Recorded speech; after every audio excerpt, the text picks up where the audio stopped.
This question is, what is the use of map method? The category of this question is arrays, and there will be three relative questions.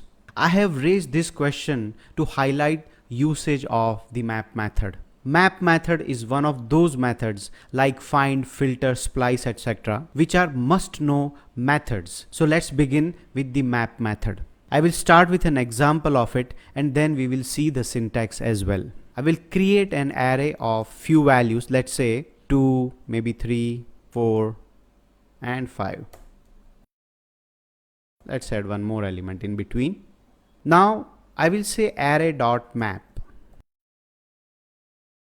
It takes a callback function, I can say function, and as we have seen in few questions where the callback function receives parameters, here also we receive the element.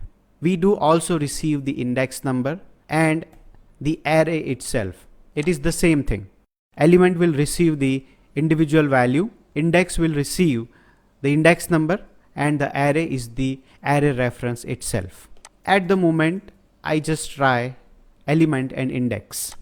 Let's try to display the value of it and see what happens.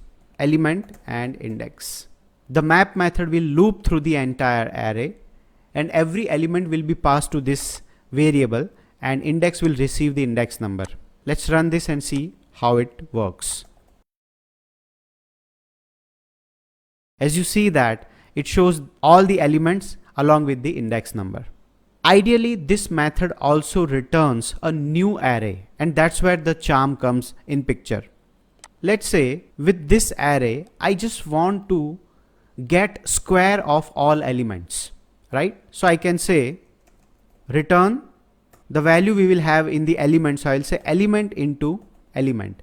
This means it is going to multiply the value with value itself, and it will return. So it will return the square of it.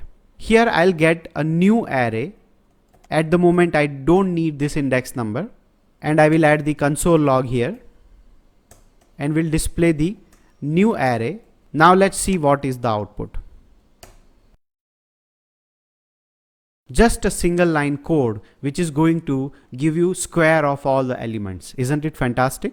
The map method does this. It returns the new array. Remember, it's very useful because map does not mutate or change the original array. It does return a new array. So you can imagine the kind of functions you can implement with this kind of syntax. With map method, I have used just the function, but you can use the arrow function also. Let's try arrow function.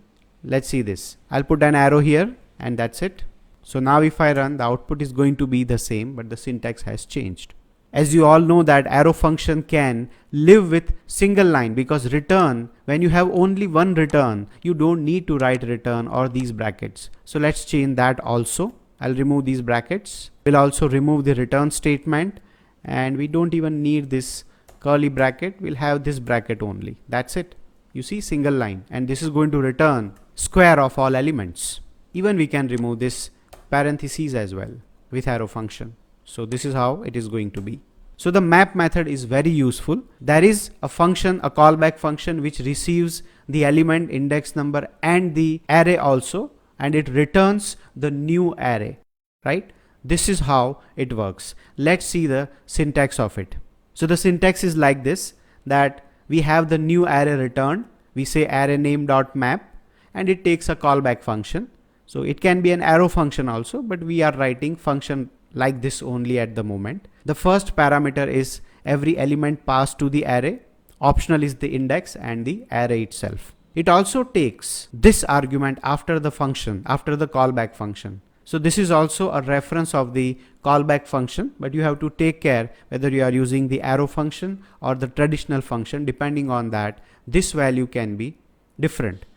Directly, if you try to refer this argument, it is going to be undefined. Now let's discuss relative questions of this topic. The first question is, find length of each element in a new array. Let's say we have array of few elements. I'll say apple, banana, and oranges. Now we want to find length of every element. Very easy. Let's try this with map method. I'll say let length of array. I'll create a new array called LARR. and here I'll say array.map. Now I'm not going to write the function the long way, but instead we will go with the shorter syntax. So I'll say element arrow function, right? And I'm not writing a return statement also. We have already seen in the example just before few seconds. So I'll say element dot length. That's it. And I will display the LARR, that is length array. Let us see what is the output here. You see every element's length is displayed. The second question is find the square root of every element and store it in a new array. This again can be very easy. Let's say instead of these string values, let's make 25, maybe 16, let's say 144 and 36, right?